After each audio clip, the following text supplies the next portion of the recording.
The credit belongs to the man who is actually in the arena, whose face is marred by dust and sweat and blood. Hello, everyone. Welcome back to the Vitruvian Man podcast, a podcast centered around self-mastery. I'm your host, Zach Shankin. Today, I'm joined by Simmo. Simmo is an entrepreneur, men's health advocate, cancer survivor, corporate escapee, and a fascinating mind with an esoteric health and fitness world with a broad array of interests, which we'll certainly dive into today.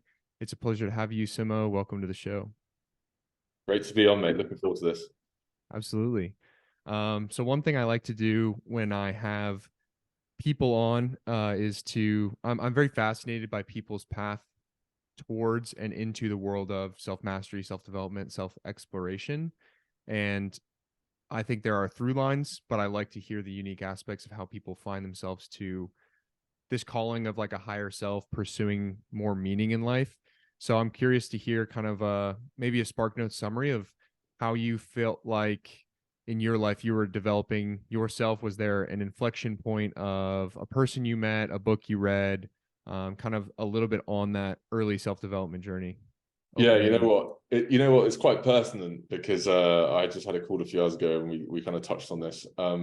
So yes, there is. When I was about 20, long story short, I had these horrendous health issues. The allopathic conventional medical system, I guess you could call it, wasn't serving me and was making me worse. And then my brother said, "Mate, do you want to go and check out a guy called Wim Hof? He's this guy that does some breathing that apparently helps people, and people have cured diseases." And I remember at the time thinking, okay, this sounds like bullshit. This sounds like woo-woo kind of pseudo, like, but okay, like I'm in a pretty bad way, so I was getting pretty desperate, so I went to check it out. And that was the inflection point when I went there. It was in London at a local arena here, and I was blown away by some of the anecdotes and the stories and experiences that I was hearing, and the way that the breath was helping people. And that experience and doing the cold exposure along with the breathing and then walking out of that, I was like, wow, okay, there is a side to health, and there is a side to living that I have not explored. And that was the catalyst for change. That is what kind of opened my mind and kind of got me thinking more laterally about some of these kind of like what we call like esoteric topics, I guess you could call them, or unconventional ways of keeping harmony, physical and mental harmony within yourself. Yeah, that's huge. And I think it's really cool that the internet has democratized the availability of things like that, because, you know, Wim Hof has been doing this kind of stuff and talking about this stuff. I mean, he's an old dude. I don't know if he's in his 50s or 60s yet, maybe even older. And, you know, he's been doing stuff like this, doing his like tiny little retreats and also feats of human performance for literally decades and decades. And so pre-internet or like large exposure for him, he was just some dude in the woods, like doing this crazy stuff, right? Connecting to something that is more primal about human performance, the human body, etc. And so letting people see that and be exposed to it in a lot of arenas has been very, very powerful. So it's cool to hear that that was part of your story. So I'm curious, unpack a little bit about what was going on with your physical health, and then what was the journey like to where you find yourself now in, you know, cancer remission, as well as the most physically fit version of yourself to date. Yeah, so I basically was when I was at university, when I was at school, okay, to backtrack, when I was at school, I was very active. I was a cricket scholar. I know cricket's not something that a lot of Americans relate to, because I think like it's the equivalent of like baseball. But I was a cricket scholar and a very good soccer player, played first team soccer. Like, so sport was what I found purpose in. Sport is what I had status in. Sport was kind of what kind of got me up in the morning, and what I really enjoyed and loved passionately. And then when I went to university or college, I didn't get into sports teams. I went there with quite an entitled attitude, thought that I would just roll into these teams, and I didn't. I got a reality check, and what happened was I then found purpose in nightlife, drinking, drugs, hedonistic behavior, and really started taking, like, my life took a real segue from being quite healthy and intentional to then becoming incredibly unhealthy and unintentional. And that then led to, I then had a heart arrhythmia called atrial fibrillation when I was 20, and then 6 months later I then got cancer.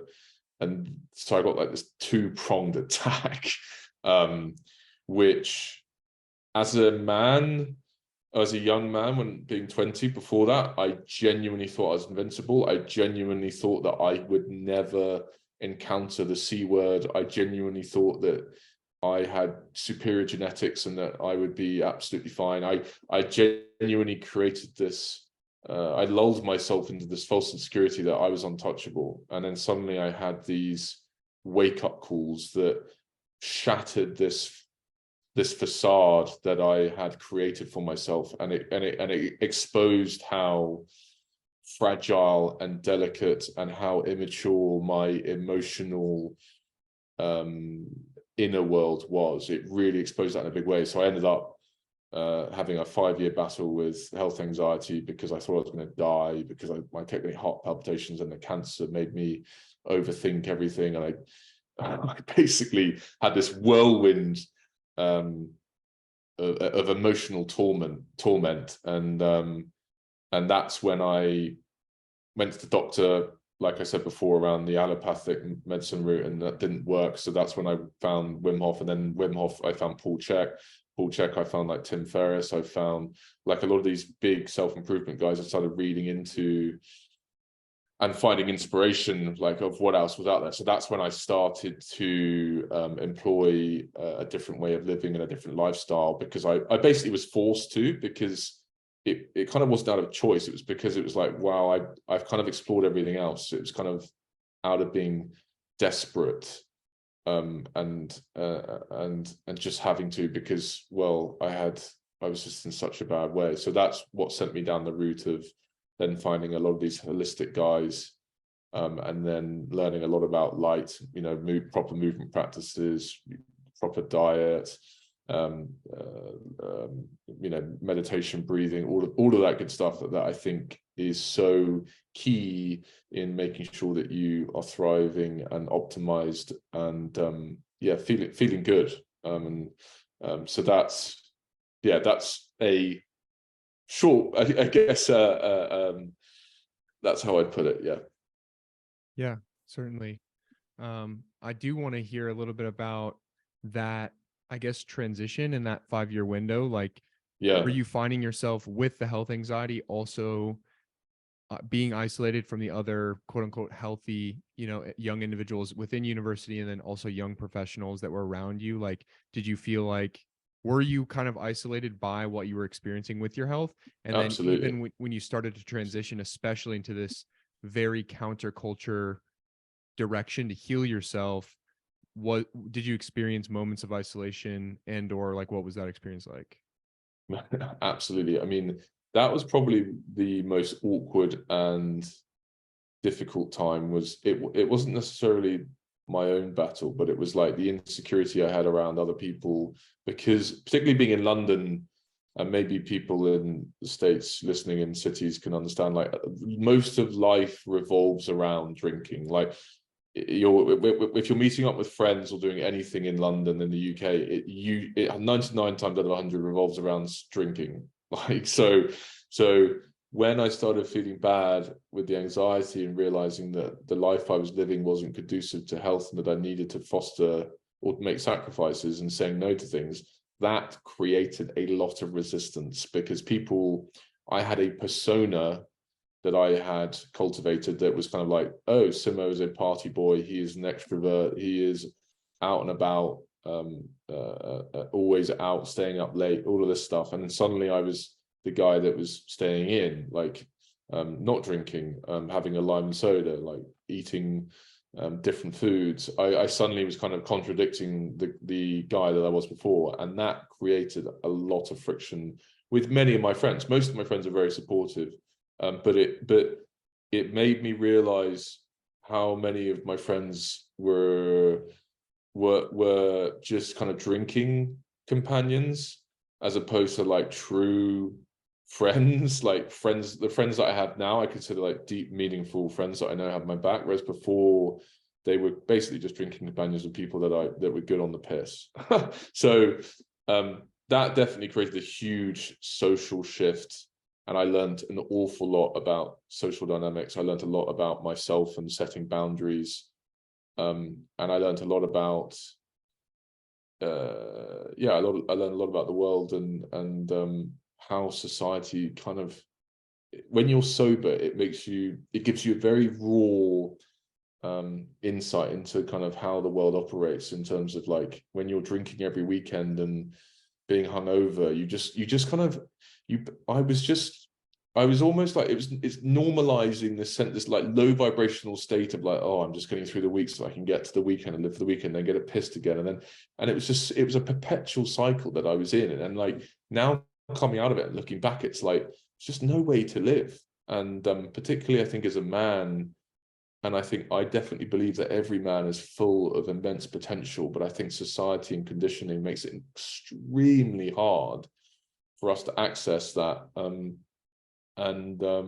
so having now come out the other side of that, and I'm now realizing that, you know, it's been great. It's been really good. Yeah, that's huge. And, you know, I had kind of a similar path where I actually came into university never having drank alcohol, and chose to be sober for my first 2 years, which I think was like one of the Wow. best decisions I ever made, because I joined even into a fraternity environment. And like, I don't know, I assume you're What made you familiar. choose that, mate? What do you mind? What I'm intrigued, because that is, I mean, that is a noble choice. Like doing that here, people be like, "You what? Are you okay?" Like, Yeah. So do you know what I there, mean? I'll definitely unpack it, and I plan Okay. eventually to do a kind of a podcast talking about alcohol. It's funny that this has come up. It's very synchronistic. I actually put something on my story on Instagram yesterday about it, because it was a clip from Chris Williamson, and he talked about I love when, Chris. you know, he used to be club promoter, Newcastle party boy, like literally built his entire career around the concept of nightlife and drinking. And then when he decided to go sober for, I think it was, I don't know, 365 days or 500 days or something, the shift he felt both personally and in his environment. And he said, like, he was reflecting on it, and he said, if you have to drink to elevate an experience, it tells you something about the people you're with and the experience you're having, if Exactly. that is a necessity. And so for Exactly. myself, part of the reason it was just not present in my home, like my parents didn't drink, so I didn't really see it around me. And I was always, I think at the very beginning, it was in high school, it was like a sense of arrogance, like I'm smarter than the kids who drink, like I have a bigger future, all this stuff. So that a little bit of ego is definitely wrapped into it. And then coming to college, I didn't want to start. There was just no internal desire. And I also never wanted it to be a crutch. Like the amount of times, I'm sure you've heard it, but like I'd be at, you know, a fraternity party in my own fraternity, whether it's my friends or the girls that were there, and they like at the very beginning of the party, you know, I think they call it pre-drinking where you guys are. We call it Yeah. pre-gaming. Pre-game. People, Yeah. yeah. You have to like drink before going to an event to drink. And so the people would say things like, "Oh, I'm too sober to be here right now," and I think that's one of the, when you take a step back, it is one of the saddest things possible, because the truth is the environment doesn't matter, but it means that you can't be quietly with yourself, like you're not comfortable with Exactly. yourself and whatever the environment is. So that was my decision. I transitioned into starting to drink in the kind of the middle period of college. Enjoyed it. It was pretty, I was happy that it was a conscious decision to start, but I've definitely stepped back away from it now. I think I'm good for maybe one send every quarter at most. It's nothing super fixed, but I definitely think it's very antagonistic to pretty much every goal I have for myself, whether professionally or specifically physically. I mean, it is literally poison for every aspect of your body. You're processing it. It's why you become drunk. So it's really fascinating how central it is, and certainly UK has a drinking culture, but America is not impervious to that. It's super big, especially amongst people my age, like university age and recent graduates. So it's crazy how isolated you can be. And another thing Chris Williamson said is, it's the only drug that people look at you for as crazy for not doing. Exactly. If I was like, oh, Simmo, what do you mean you don't do heroin? Like, I would be some sort of heretic. But like, if everyone's at, bottomless mimosas for brunch and you're the one who's drinking water, like you're the weird guy, right? Like you're not even. I know, right? It's absolutely surreal. So I'm curious now, how do you balance it, especially still being in the UK, like being a younger guy? There's so many layers. There's like the networking effect, whether you want to like professionally Yeah, connect with other men. There's right. also the putting yourself out there into the dating field. And I'd love to get into a little bit of like dating dynamics and social psychology Yeah, there yeah. as well. But I'm curious how you balance it. Are you completely alcohol free? Especially given, I guess, your like specific, very deep knowledge of the health world. Yeah, I am not alcohol free. I went alcohol free for nearly 2 years, and it was a very transformative stage of my life for sure. I learned, so I had some of the biggest realizations I had. It was probably the time in my life where I cultivated the most confidence. The irony is like having used alcohol as a crutch for confidence, having kicked it, then actually made me develop real confidence. Because I think obviously alcohol gives you a fake confidence because the inhibitions are distorted, and you foster that kind of what, like in the UK we call it like a beer cloak, or like a Liquor blanket. false, yeah, that's it, yeah, liquor blanket. But now the difference is I drink, but rather than before when it was very unintentional. And I think this is the point I've landed on at the moment, is I think alcohol, if you can drink it intentionally, there's a big difference between drinking alcohol intentionally and drinking alcohol unintentionally. And now, if I, like, for instance, tomorrow night I'm seeing my dad for dinner, and I don't see my dad very often, so I envisage that I will have it. He loves Bordeaux red wine, and I imagine I will have a nice glass of wine with my dad, because I find that having wine helps, and a little bit of alcohol in the context of someone that you love or respect or admire, whether it's my father or whether it's someone like a dear friend, just adds a little bit of lubricant to the conversation. It helps put you at slight ease and helps you. I find that it just adds a little bit more vibrancy to the conversation, and I'm happy with the trade-off where sometimes I don't sleep so well, even if I've had one glass, because I'm quite sensitive to it. But I know that I had a really special connection with that person that I saw, and I was able to share a special drink. And I think it then makes it a lot more, the intention behind it is a lot more powerful, as opposed to, oh, well, it's a Thursday or a Friday, and society says, well, a Thursday night is nearly the weekend, so I'm going to get fucked up. It's like, well, you're just a pawn in everyone else's game. Then, you know what I mean? It's like you're just following the crowd. And so I've definitely changed a lot. With a few years ago, I thought I would never drink again, and now it's like I'm happy having the odd glass of wine with the right person, because I'm a guy that likes deeper conversations and getting a bit below the surface, and I find alcohol can be a great way to get into that.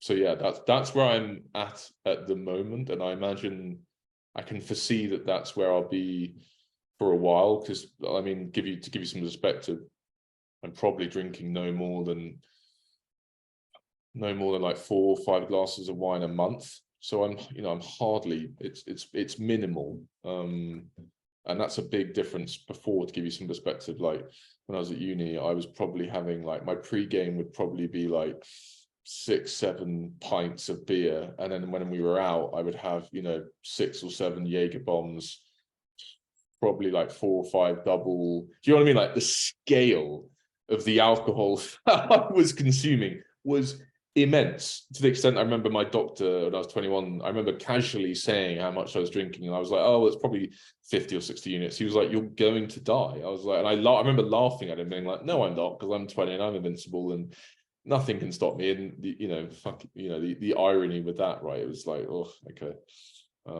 So Yeah, no, that's interesting. I think I land in a very similar space, and I am often like, I never really even was in the throes of it all. But that being said, I am like blown away by my previous capacity or tolerance, or even like mental decision making. There's this thing we do, or we did it within my fraternity, called a case race, where it was like you basically like race to see who can finish a full case of beers um as fast as possible. Right. And Okay. there was this one day leading up to like finals period How where much is in a case? How much is in a case? 30 beers.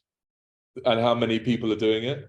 Well, at the beginning, it's many, but the people that actually make it to the end of the case, and the rules are you can't throw up, you can't, and you have to finish it within 12 hours or something. And so obviously by the end of it, there's only like 3 or 4 of us that actually got to the bottom, but 30 beers is 3 gallons of beer, and you're doing it in 10 hours. I mean, if someone said, "Hey, I'll pay you $100 to drink 3 gallons of water," like you probably would have a hard time with that, and that's water. So it's just crazy to think that that was even something that you frame as like, oh, this is how I want to spend a Saturday. It's just a remarkable, I don't know, like the university thing is crazy. And even when like I did a study abroad, it was like you're in a new city every 3 to 5 days, you're seeing the nightlife, you're meeting people that you're studying with, those other countries as well. And it's like you go every night, sleep late into the day, and then just do it over and over again. And I don't even remember feeling tired or hungover. And so I don't even know how it's possible. Maybe that's the magic of being young. And I haven't really gotten that far down the road. I'm only 23 going on 24. So it seems like I've lived another life, or it was a whole nother world. And I think a big part of that is the mental shift. You just start to reframe what the alcohol is for you. And I think it's very hard to unlearn once you know how harmful it is. And I'm curious how Yes. you balance with the deep knowledge of health and wellness. Like, how do you balance I guess the 80/20 of life, given that we know we can't really, with health and lifestyle choices, extend our life by, 10, 20 years, but we definitely can extend our health span, like being healthy, by those 10 or 20 years. So when you look at decision makings for your lifestyle, I can tell even in the way you answered the question about alcohol, there is a bit of 80/20 thinking, where you know that the Yes. alcohol itself, if I was optimizing to the nth degree, I wouldn't drink the glass of wine. But I also know I'm not going to live to 115. So maybe I'll drink the wine now. Well, and mate, quite frankly, I think an important point that I think is lost within the holistic health world and the health generally is like, there's no science that proves, I haven't seen any science that proves the emotional benefit you get from connecting with people. And I'm not saying that alcohol, yeah, I want to preface that. I'm not saying you need alcohol to connect with people deeply. You don't. But the fulfillment that I get from seeing an old friend or a family member and having a glass of wine and sharing stories, or just bonding in a deeper way, I think is incredibly nourishing for the soul. And at the moment, I see alcohol, particularly wine, I think it has different connotations. And I think given the fermented nature and it's from fruit, it's slightly different to, like, if you're having like a tequila or a beer. But and the fact that you nurse it, it's it's very palatable, it complements food, etc. But so I think there's a case to be made where I think you can optimize your way out of good health, because you become so obsessed with getting everything, like going by the book, and that's fine, and there's utility to that. But I think you can outdo it at the expense of just living, being a human being, and just like you said, and I love the point you said about 80/20, because that's something that I live by and I'm trying to be better at, is like, given that I get so much right, that it's okay to have a gap where, you know what, I am going to have a glass of wine, or whatever else it might be. And quite frankly, like, I think I need to be better at trying to find what that 20 is, because I think I do struggle to switch off, and I do battle with finding ways in which I can just decompress. And that's something that I'm actively trying to work on and get better at, because I think you can become so deep in the obsession with optimization that I think it can become, I actually think it can end up being quite harmful. Yeah. It almost develops like a neurosis, basically, where Exactly. you're like, it's like hyper fixated versus just Yes, fixing the problem. exactly. Um, So what do you think for people listening who may be trying to figure out the health stuff? Like, what do you look at as falling into the 80% return category for the health and wellness? Like, what are the biggest levers people are pulling on, / what are the biggest levers that people could be pulling on and aren't putting enough emphasis on in their day-to-day? Because yes, we can say like, okay, train, sleep, but like, what do you think really changes the game and people don't put enough emphasis on? Well, you mentioned one. You mentioned one there. Sleep. I think sleep and diet and light. I feel like sleep, diet, and light are the three biggest ones. Like, yes, I think training is an interesting one. I think it's a bit more nuanced because I think in the West, you know what? I'll come on to that. I'll come on to that in a minute. But I think the three ones are, yeah, diet, sleep, and light. Because if you don't sleep well, we all know after one night's poor sleep how you feel. And I think if that's not optimized, then in my mind, that is what forms the backbone. I mean, in my own with clients that I'm working with, I find that the thing that we resolve first tends to be sleep. And once they fix that, the way that the responses and the feedback I get in terms of the subjective markers they have around energy and sex drive and a lot of these things that we all crave just come so naturally. And I think a lot of that is down to getting 8 hours of quality sleep. And I think the issue is a lot of people think that they get quality sleep and they get 8 hours, but if you're, you know, habitually mouth breathing and not exclusively nasal breathing, then there's nuance to that as well. So quality sleep, diet in terms of foods that are highly bioavailable that your body can utilize readily, so using mainly animal products generally, and eating between sunrise and sunset, I think is a hugely underrated hack, because I think aligning your habits, particularly when it comes to diet and training, to your light environment, I think is absolutely key with making sure that you're doing it in a way that's conducive to your hormones and neurotransmitters and basically the whole biochemistry and biology of your body. So yeah, those are the three big ones. We can come on to training if you want, but those are the three ones that I always suggest and recommend it, whether it's clients or whether I'm just having casual conversation.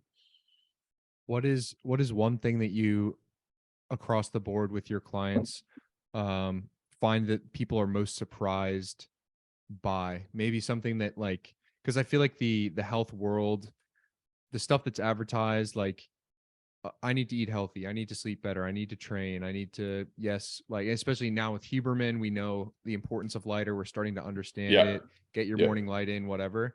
But what are some things that you end up telling your clients or teaching them that you think is like a bit of a frame alterer for them? A heavily protein dense breakfast within 90 minutes of waking is a huge one that I get that they're increasingly surprised by, just because, I mean, to give context to listeners, I tend to deal with more overweight executives and entrepreneurs, and so a lot of their prerogative is to lose weight and feel better, and there is a lot of there is a lot of the prevailing narrative seems centered around, you know, doing 1 meal a day or fasting, and whereas I see fantastic results from guys that really load up on protein first thing. So that's a big one.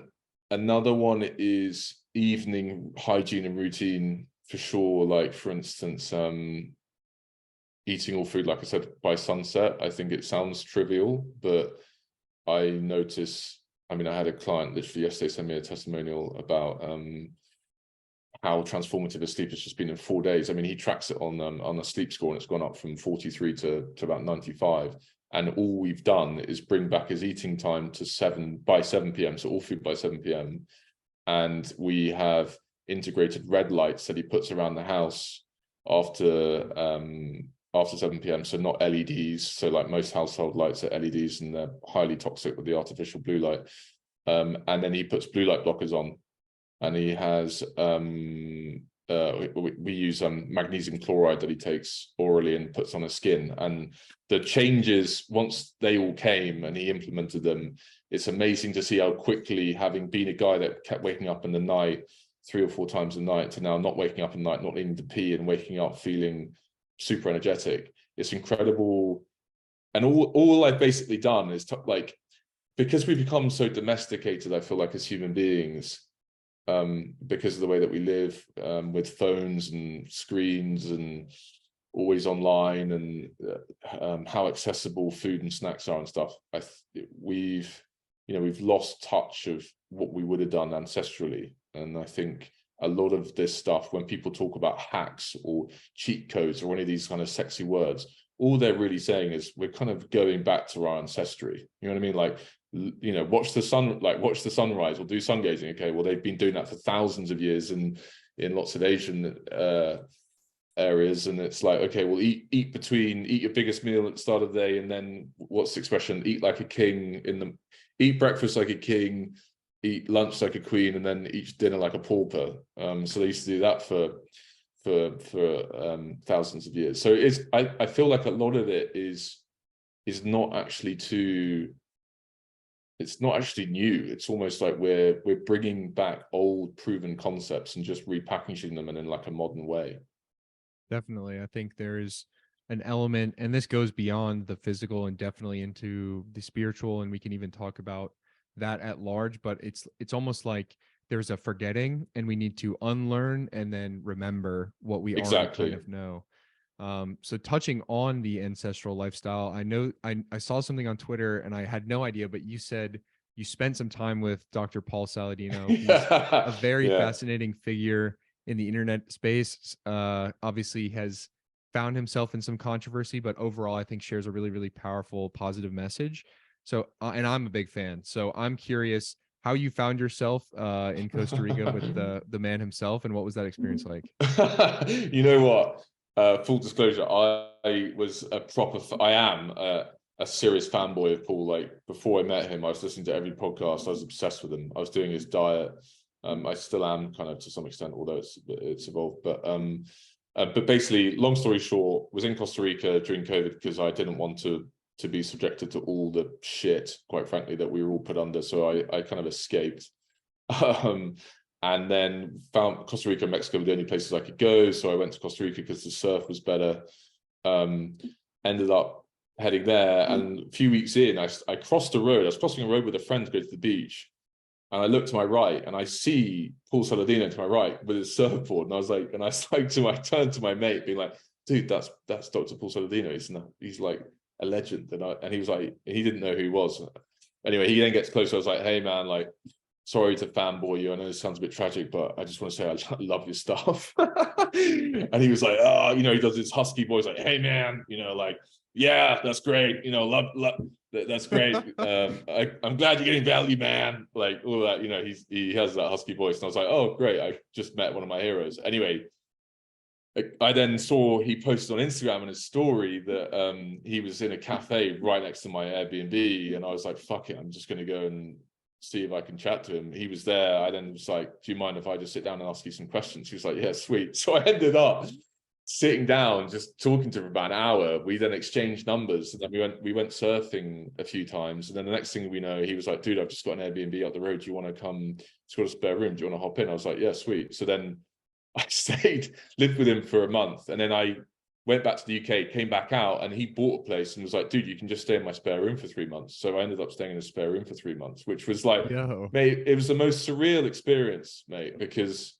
I literally, he was and is a big hero of mine in terms of when I was really unwell and not good. Like, his insights were pivotal. They really were. And then it was funny, you talk about synchronicity, and I know you and I share a common passion for the universe and kind of the external powers to be and synchronicities. And I really felt like I met him at a time when I was coming out of my pain, and like it almost felt like it was kind of God being like, dude, you've done the hard work, here's your reward. Like, I'll put you in front of the guy that you really love, And I remember sitting out back with him surfing, and I remember just thinking, wow, like, I genuinely, I feel like I've really earned this. I've like earned the right to like to be in this position. And that was a really powerful moment, because that for me, having been a skeptic of higher powers or the universe, or the law of attraction and all this stuff, having been one of the guys that poo-pooed it, I've just seen what, like, that is just one of countless examples of synchronicities where it's validated to me that it is a thing. Like, it absolutely is a thing. Yeah. So yeah, 100%. there you go. I mean, first of all, that's an amazing story. Really kind of a fun like happenstance, and I completely, I have divorced from the idea that there is such thing as coincidence. And I was actually talking on my last podcast with Jonas Kilker. He's got a smaller Twitter following, and he's a Christian, so we were kind of talking about religion and the presence of miracles and magic. And so I listened to a very interesting podcast from Aubrey Marcus, and he was talking about how we've essentially, in the collective consciousness, we have abandoned the ability or not let the space for miracles to happen anymore. And what we call them now is the placebo effect. We literally design experiments and we say like, oh, like your mind healed your body miraculously. That's the placebo. We're just going to discount that data set and like move on and develop a pill or a procedure outside of discounting the fact that actual magic has just happened in front of our eyes. Like the power of the mind of God, whether there's a separation between those is up for debate, but like literal magic happened before our eyes. We have it in a data set in a controlled environment, and we're just going to bucket it away with this kind of gross scientific word of the placebo and move on. And I think it's crazy that people, I mean, we just live in a world where science is our God. It's the language of our time. And so I choose to look at, and when I hear things like the placebo, I'm like, no, that's magic. Like magic has just happened. I don't know if you've heard that like famous or sort of famous study about where there was this guy, he had like 7 kind of orange sized cancerous tumors in his body. He was terminal. And so the doctor, there was no procedure that they were going to be able to do at the time. And I think this was done in 70s or 80s or something. And so at the time, they didn't have any actual procedure to do anything to save him. So what the doctor tried was he told them that they were going to give him an experimental treatment that had a 100% success rate. It just wasn't widely available yet. And so they told him that. I think they ended up giving him something to the effect of a saline injection. And by telling him that, within, a number of weeks, all of the tumors had disappeared. They had kind of dissipated and he was in full remission. Down the road, the patient gets wind of the fact that it was kind of a falsified procedure, or somebody had told him that it was like whatever his treatment was not efficacious. And within 1 or 2 weeks, all the tumors had returned and he was back into a terminal state. So the doctor had to step back in and was like, no, that data set was, overcome by blah, blah, blah. This other study was funded by whatever. So that study is fraudulent. And then the tumors went back into remission and disappeared. And the only thing that was changing was his frame and internal belief about the disease itself. So it is really remarkable what is possible when we actually weaponize the consciousness. And so, yeah, I definitely do not think it was a coincidence at all that you met him. And it's cool that you were rewarded for the internal changes that you made in the external world. I am curious, after spending that much time with him, literally sharing a home, what were some unique or maybe niche things that you picked up about daily habits from him?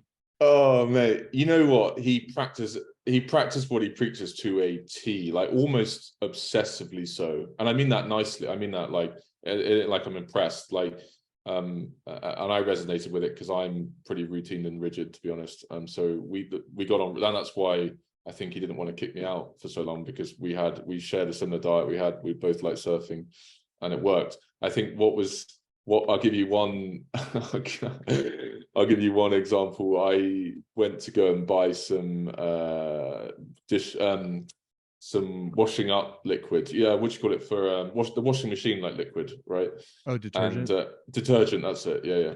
And I went to the shop, got some, and I got one that was scented, and he wanted one that wasn't scented and purely like eco and organic, and he he fucking like was like, what the, you've got me a scented detergent, like what the fuck? And he kind of threw a bit of a fit.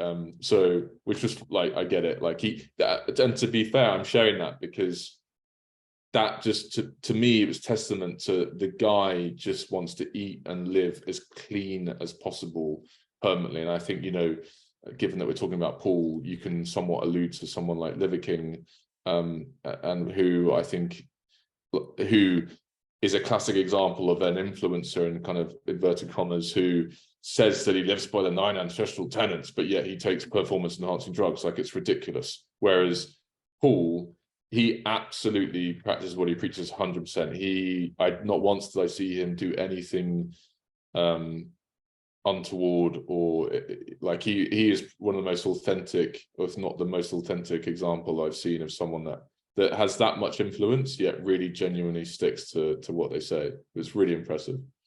Yeah, that it is super impressive, and I think it comes across relatively well in his messaging. And obviously, you reach any monicum of success, and people are going to come out of the woodworks and critique. And Yes, especially in the fitness space, people are going to love to throw stones because ultimately, they're not as fit as that person, and so they're right. like, "You're doing this, you're cheating, you're accessing something that I don't have." But the truth is, everybody has access to the same gravity that everyone else does. Like, the weights are 45 pounds where you are in the UK, they're 45 pounds here. Like, Right. you and I can jump up and down against the same resistance. Like, it all works the same. A kilocalorie is a kilocalorie is a kilocalorie. So Right. we all have the same ability and 24 hours to spend. So people love to project like their insecurity. And I've been there, especially as I'm entering now into entrepreneurship. I find myself catching myself and observing like bits of envy when I see like people ahead of me in entrepreneurial success, like further down the road in business. I'm like, yeah, but they're not like, their character sucks, or like they have a lifestyle I don't want, or like they don't have the right mindset or perspective. But when I take a step back and I observe why I'm thinking that, it's like, well, I'm kind of jealous of like the success that they have. And so when I detach from, I guess, the path or the need or knowing that I will get there eventually, I can allow myself to be happy for their success and excited for the fact that I can have it too. Right. Kind of getting away from the zero sum game mentality. So I'm Yeah. curious about, I do want to talk about your entrepreneurial journey because I think it's pretty interesting. So post university, you go into a more traditional career field. Yeah. What was that like? And then how did you start building what you were going to do with what you're working on now? And then talk about kind of your mentality taking the leap fully into what you're working on now. Yeah, so I went into after university, I went into corporate sales. I was selling event sponsorships for a company, a growing company in London that put on conferences in the US, and I basically would find vendors who wanted to showcase their brand in front of niche audiences. So like you got a collective of senior level people, and then we'd get like, you know, Deloitte or a big company that might want to showcase a product to try and sell to them, and I was kind of the middleman between that. That taught me an awful lot. I was blessed with a incredibly inspirational sales director who took me under his wing and taught me an awful lot about sales. Having been at university, I had a short internship in a recruitment company where I had like I had quite a raw insight to kind of boiler room sales. It was, to be fair, it was quite similar to Wolf of Wall Street. It was very interesting, let's just say that.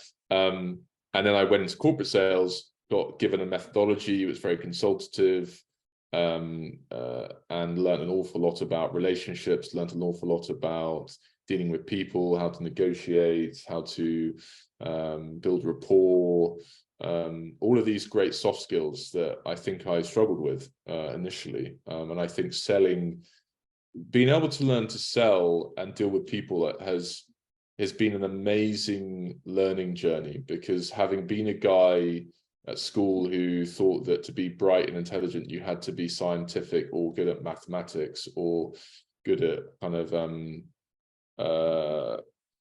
good at those types of topics. I really feel like salespeople, if you're good at selling, it really transcends so many areas of life. Like if you're good at selling, you're naturally generally quite confident. So like that helps in dating. That helps when you're on calls with like trying to negotiate your phone contract, like just trivial things that you have in your life. It just gives you this great intellect and this great confidence that you can just deal with lots of situations and lots of people.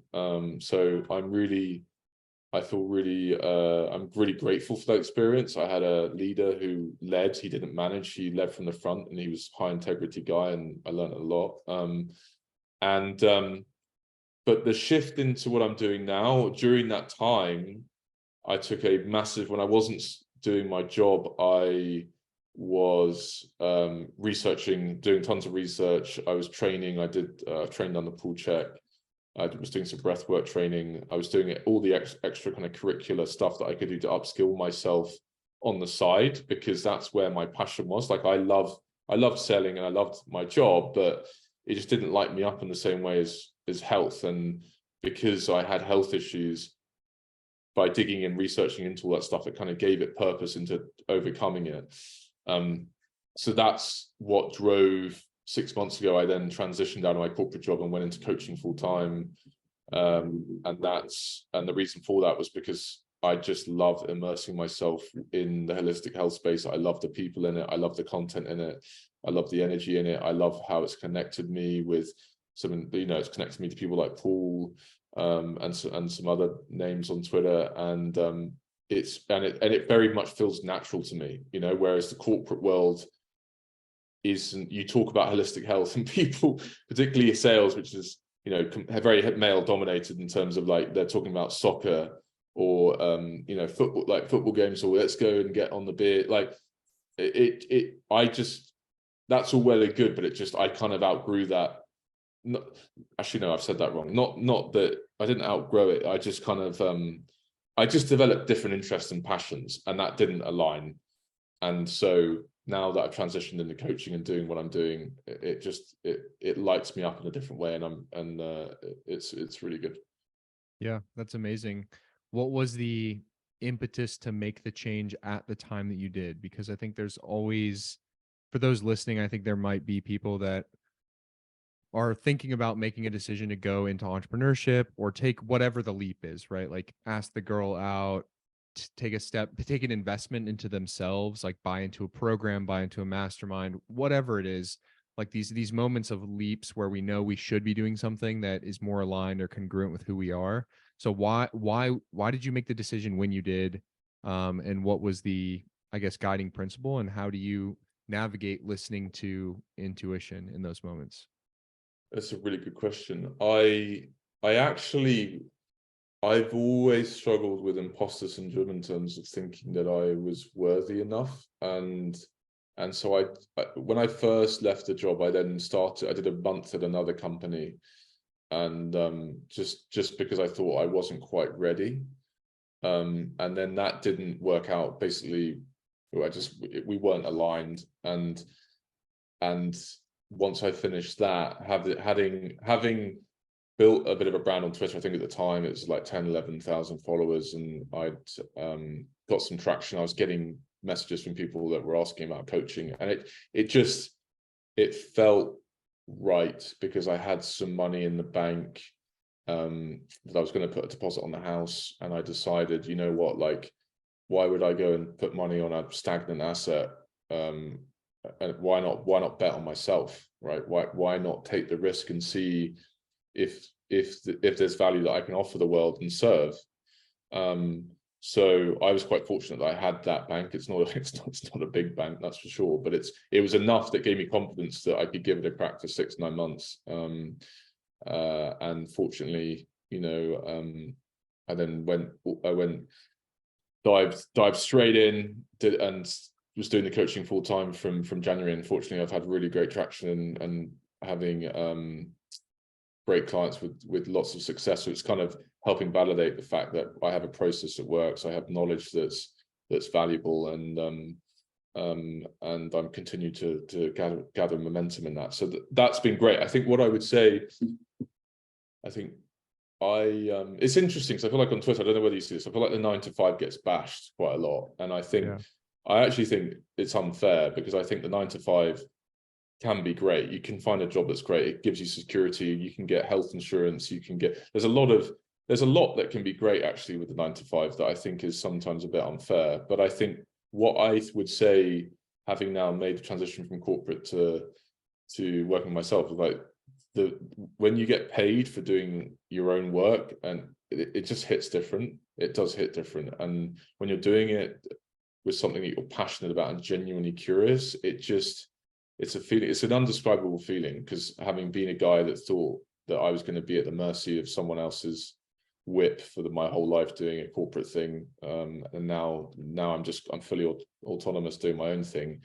It's a very, I think I'm still getting my head round it, but I definitely would say to anyone, if there's something that you're passionate about or curious about, just start posting content somewhere, like whether it's LinkedIn or Twitter or Instagram, whatever your platform of choice is.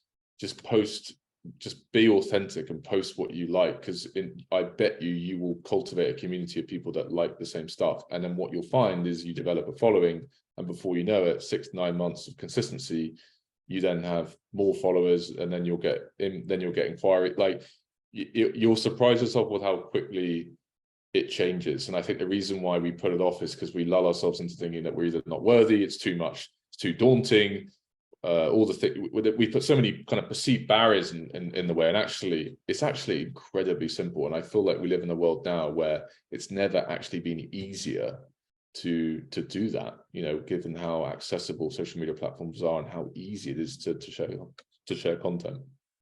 Yeah, I completely agree. And I think our stories are very similar, and many entrepreneurs are in that way, where you just start in the space where you're doing the work on yourself, and then you kind of want to align the way that money is coming into your life with the thing that you're passionate about. And what you talked about there right at the end, with it not being as difficult as people might presume, reminds me a lot of something. I was greatly inspired growing up by Steve Jobs, and there's that old clip where he's kind of getting interviewed, and he says, like, the world really opens up when you realize that the world around you was built by people no smarter than you. And it's so true, right? Like, it's just normal people. Like, it's a big paradigm shift when you go from being a kid and thinking adults have everything figured out, and then you start to become more of an adult, like you're 18, 19 years old, and you're like, oh, they're just older, but they're still figuring it out. And when you really internalize that, it kind of is the squasher of the imposter syndrome kind of, I guess, plague that comes into every arena of life, where you haven't done this thing in the past. So you haven't wrapped your mind around the fact that this could possibly be your new identity. And so there's this incongruence of, like, the past leading up to present of who you were, or the story you tell yourself of who you were, right? Like, you were a corporate professional. Right. And so that's who you were in your mind to yourself. And so you weren't an entrepreneur, even though you wanted to be. But the difference between you being an entrepreneur and not, and just being somebody else, is just the belief that you are. And, like, at some point, like, all that you have to be doing is the actions that are aligned with it. Like, even you could even argue that as you were building your Twitter presence, not making money from it, like, you were laying the seeds for a business. You were creating the audience to eventually sell to. And so you already were. The only shift was kind of that internal frame shift. Exactly. And I really feel like,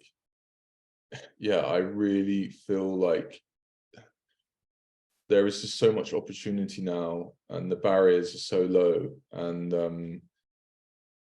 I would strongly encourage anyone to, I think, because I get a lot of questions around, like, because a lot of people don't, I've been in the boat of, like, you don't know what you want to do. Like, there's so many people I know out there that do jobs because it's what they can get, and it doesn't ultimately light them up. But they complain, and they like, it annoys them. But yeah, if you're not curious, I think one of the biggest things I try and advocate is, like, you must get curious, or read, or find some way that you're getting new forms of knowledge and inspiration, because, like, that's how you figure out, like, by way of doing that, yes, you'll read some books that you probably will hate and not like. Yes, you might listen to a podcast that you just like, whatever it might.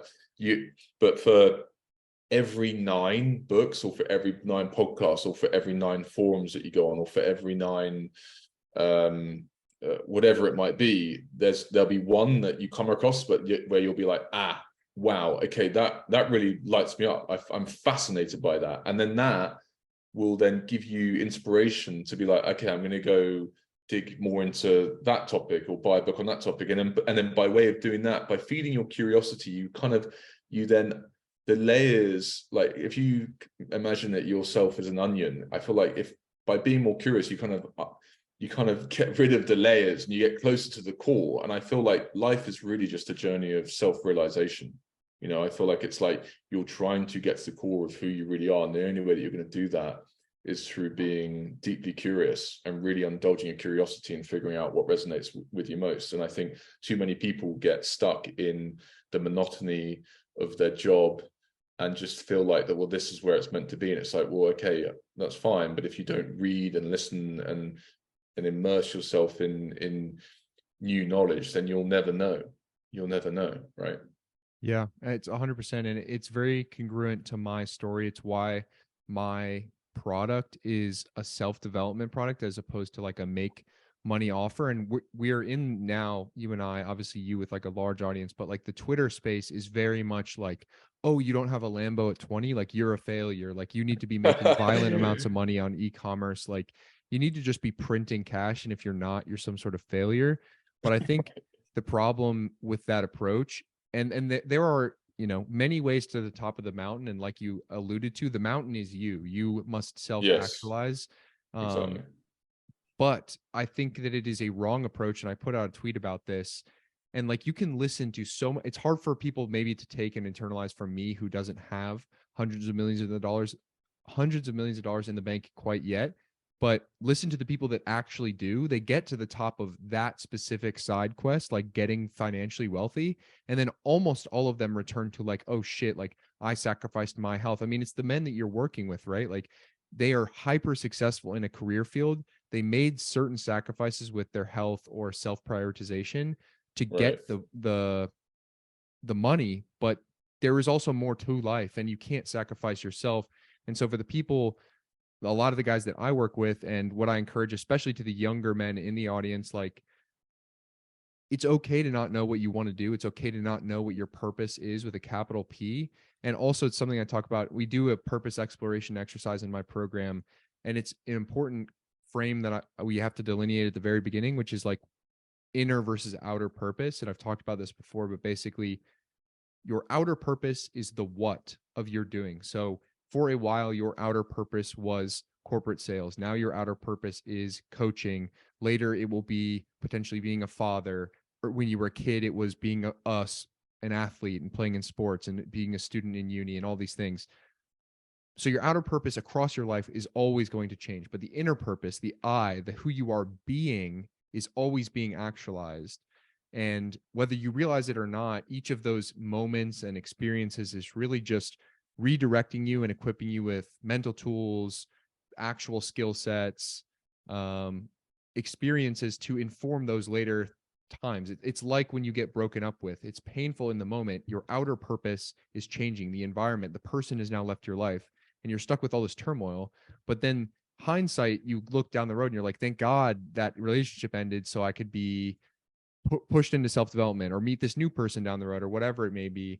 And so I think people get wrapped up a lot in the outside. They're like, oh, what's the best business to make money online? Like, what is my model? Like, what is the thing? They're trying to race to the end point of the thing that they're going to do with the rest of their life. But it's way more important, in my opinion, to figure out who you are.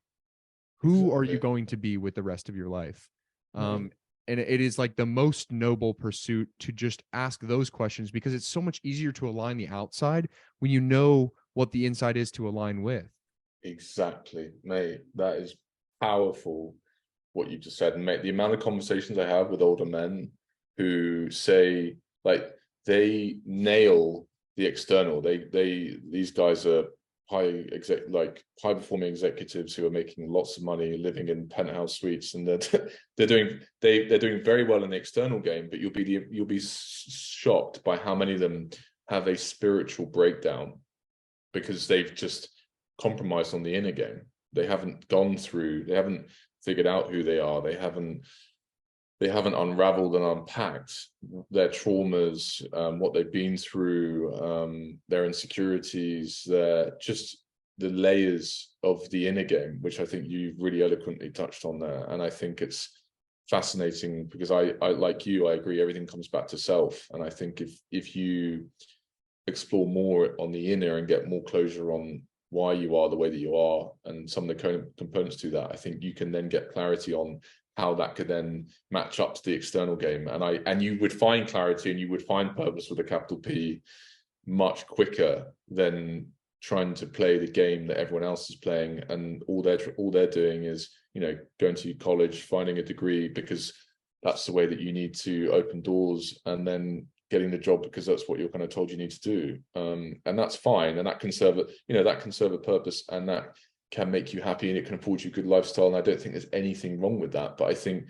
there is a lot of older guys that are suggesting to me there is good examples of how if you compromise on the inner, then you're basically kicking the can down the road for the inevitable time when you're going to have to go and really kind of dig into that. And that's why you see so many guys in their 40s who are in finance go and do ayahuasca retreats or go and do mushrooms or any of this kind of intense self-reflection stuff, because they have they have neglected it, and they then want a fast track. they then want a fast track way to get to there. And I think, mate, the fact that you're speaking the way that you do, and the mission that you're on at 24, I think is incredible. Like, thinking back to when I was 24, even though that was 5 years ago, some of the stuff I was doing.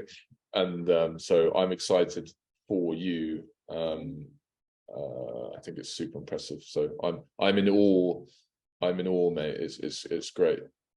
Well, I appreciate the kind words, and I mean, I could mirror the same thing back to you. I think it's there's always something to be admired, and I look at people that I can't confidently say that me 5, 6, 7 years down into a very high paying job that I'm successful at. Like, I talk to a lot of my younger friends and I'm like, look, dude, the gold handcuffs are only going to get shinier and tighter. The pay raises, the higher paying apartment that you bought with the money, the car payment, like, it just is this, you build this shinier and tighter prison. And so, and then there's more incentives, right? Like, next year's bonus is a little bit more. They give you a cool new title. So now there's like this status part of it too. So I'm impressed always by people who are willing to enter the arena at any point in time. And, I work with guys. I love to work with guys that are younger than me and mentor like almost like a younger version of myself. But I'm also working with guys in their late 30s. I recently just brought a guy on who's in his 40s. And I have a call with him after this, actually. But there's no wrong time to like look inward and start exploring. The only wrong, in my opinion, would be to miss it and then on your deathbed have this realization that you really never faced yourself. And so, it's phraseology that I use a lot, and it's like the intro and outro of this podcast is the famous Man in the Arena speech by Teddy Roosevelt. It's like one of my favorite quotes of all time. And it's just about getting in the arena. It's not about some specific outcome. It's just like getting dirt on your hands and scars on your face and like trying to go at this thing and figure out who you are and why you're here. Like, to me, that's the mission. That's the mountain. It is like to ask the big questions and really try to actualize a little bit of yourself. You talked about it a little bit before. I choose to take that longer term perspective and hear it from people that are further down certain lanes, especially in the entrepreneurial world. And I'm somebody who has those aspirations, but I'm content to take the pace necessary to get there as long as I'm allowing myself to enjoy the path. So I'm curious how you actually frame that, because obviously you're very driven. I think any entrepreneur, we're good at setting goals, stratifying out game plans, scaling, whatever you want to build out. How do you balance being content in the present and also maintaining a ideal future for yourself and working towards it? Oof, that's a big question.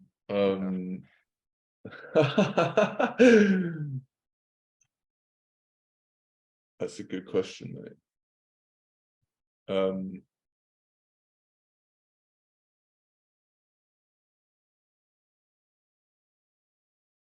I mean, it's funny. I feel like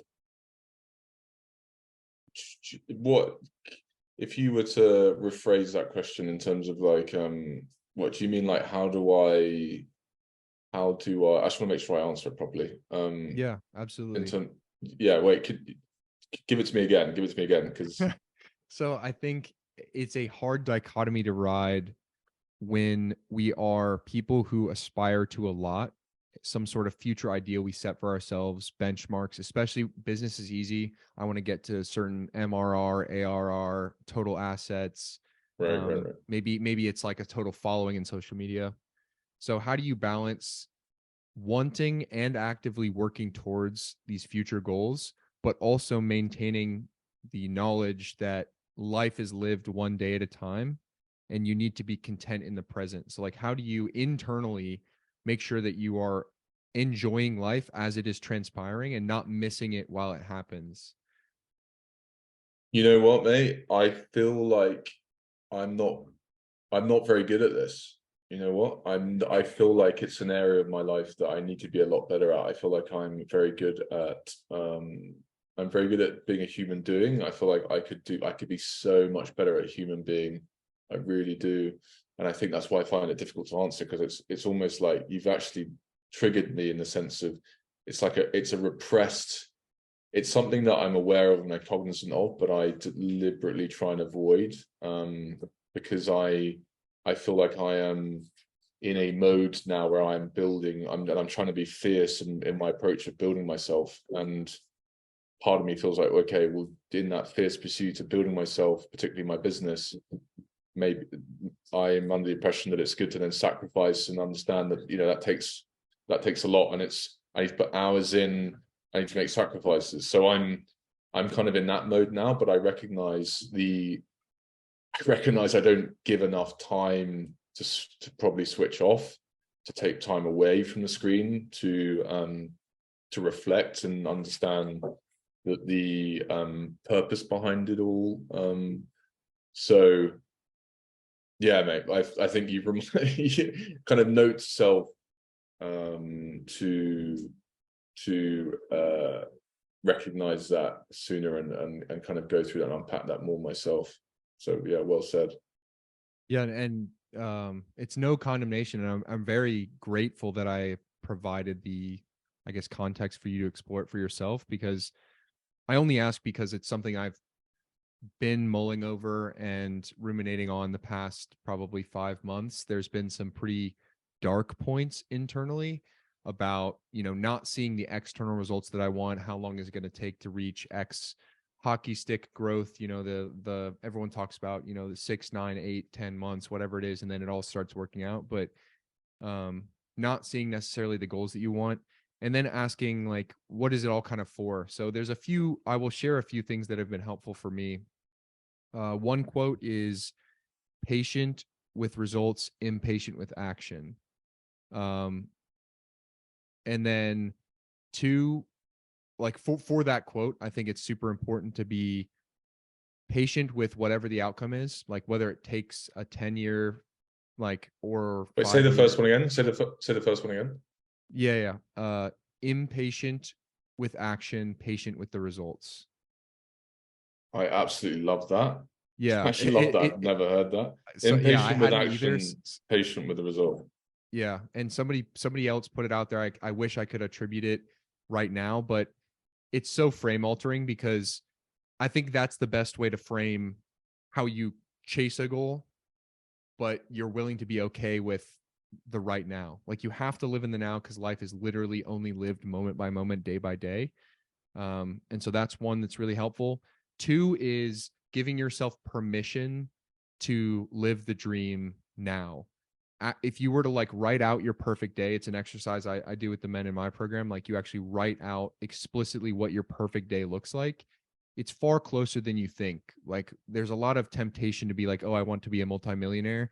but for why? What are those things going to actually afford you? If you could, it's like the story of the fisherman. I don't know if you're familiar, but basically there's a man on the beach fishing in the sun, and there's a guy vacationing there. And so he walks up to him, to this local man who's fishing, and he's like, oh, like, what are you doing? He's like, oh, I'm just fishing. I'm hoping to be able to catch the fish to feed my family for dinner tonight. I do this every single day. He's like, oh, that's amazing. Have you ever considered getting a second reel? And he's like, well, why would I do that? He's like, well, if you could get a second reel, then you could get a second, 2x your fish input, and then be able to sell that. And then he's like, well, what would I do with that money? He's like, well, then you could buy a boat and then really start increasing the amount of fish you take in, buy a second boat.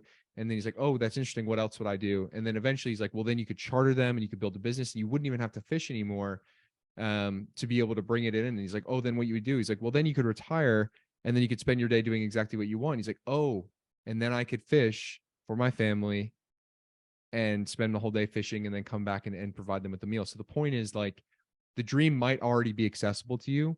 And so for me, it's like, you're not going to be an entrepreneur when you have X amount of monthly income.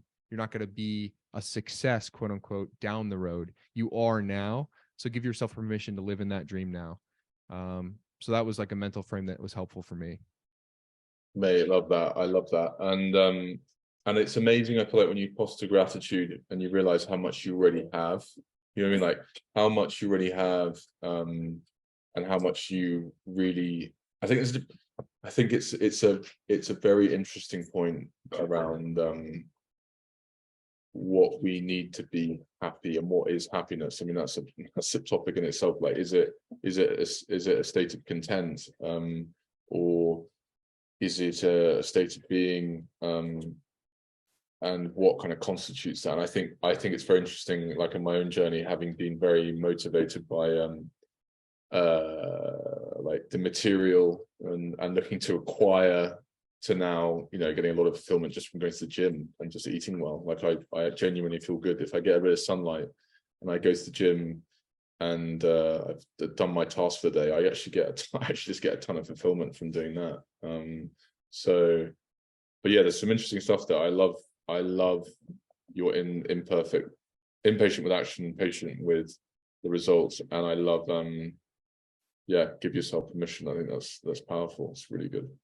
Yeah, absolutely. Well, I know I want to be respectful of your time, and I know you're going to have to hop off here in a second. So I do want to get to 3 closer questions quickly, that they weren't specifically related to today's conversation. I think this, us having a close kind of here without putting a bow on it, begets potentially a part 2 if you're open to it in the future. I would love to hop back on. I think there's so much we haven't even begin to touch on in the world, dating dynamics. There's just a lot. So, and I find your mind fascinating. So I'd love to explore more, but I apologize for the, I guess, out of context questions, but I am curious. So I'm going to pose these as I pose to all my guests. So first is, in your eyes, what defines being a man?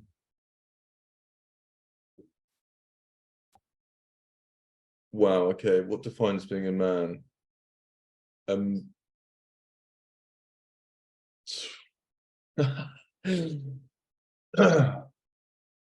I feel like at its core, what defines being a man is being able to sacrifice your own happiness at the betterment of others. Wow. So that's if I had to melt it down into one sentence. Powerful. That's very interesting. There's been a number of different answers. That one has not been one of them, at least worded like that. So I really, really like that. But the sense of self-sacrifice, providing for others, I think that is very intrinsically to the masculine, to the man. Second is, if you could go back to a younger version of yourself and tell him one thing, what would that be?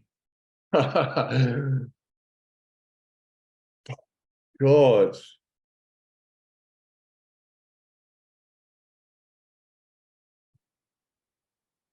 Stop giving a fuck about what other people think of you. Almost like relish your authenticity. Yeah, I think that's a more polite way of saying it. As in like, yeah, revel in your own authenticity, because that will foster you deeper relationships, and you'll be happier, more fulfilled. Life will just be so much better if you just revel in who you are rather than thinking you need to be someone else. I love that. And then finally, I'm a very big quote person. I think words are super, super powerful. So what is one quote that is always stuck with you or that you try to live by? The definition of insanity is the same thing, doing the same thing over and over again, expecting different results. Albert Einstein. What about that one? It's when you're in a rut, or you're feeling like you're either not feeling good, or you feel like life's not going for you, or whatever tension point or friction point you have in your life. I think it's a really powerful quote, because it suggests to me, what I take away from that is it's invariably going to be because you're not doing something that's conducive to the change that you want to see. Yeah. You know, there's a disconnect between your expectations and your actions. It takes change to change. Exactly. All right. I love it. Well, I appreciate your time, brother. I know you have to run. So quickly before we get off, let the people know where they can find you. I'm sure if they've soldiered on to this point, they definitely are more curious about the work that you're doing. Where can they find you, and what are you working on? They can find me on Twitter at yoursimmo, SIMMO, and everything's there. So yeah, like if you're interested, feel free to check me out there and send me a DM and say hey. Perfect. I'll make sure to plug all your stuff in the show notes. Thank you for spending your time with me, and to everyone who's made it this far, remember your time and attention are your most valuable resources. So thank you for spending a little of it with myself and Simmo today. Memento Mori, and I'll catch you on the next episode of the Vitruvian Man podcast. Cheers, guys. Thanks. And if he fails, at least fails while daring greater, so that his place shall never be with those cold and timid souls who know neither victory nor defeat.